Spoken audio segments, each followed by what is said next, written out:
త్వరలో అమెరికా అధ్యక్ష పగ్గాలు చేపట్టనున్న డొనాల్డ్ ట్రంప్ అక్రమ వలసలకు సంబంధించి ఎన్నికల్లో ఇచ్చిన హామీకి కట్టుబడి ఉన్నట్లు స్పష్టం చేశారు.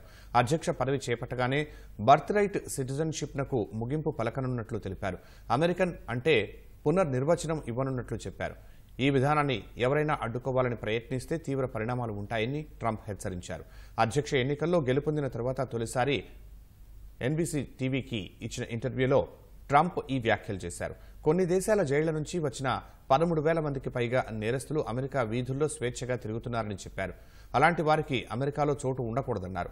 అక్రమంగా వలస వచ్చిన వారి సంతానం డ్రీమర్స్లో చాలా మంది ఇక్కడే పుట్టి పెరిగారని, వారిలో ఎంతో మంది గొప్ప ఉద్యోగాలు వృత్తులు చేస్తున్నారని ట్రంప్ చెప్పారు. ప్రతిపక్ష డెమోక్రాట్లతో కలిసి వారి సమస్యకు పరిష్కారం కనుగొంటారన్నారు.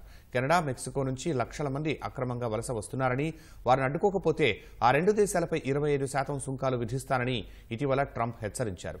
కెనడా, మెక్సికో అమెరికాలో చేరిపోవటం మంచిదని ట్రంప్ సలహా ఇచ్చారు.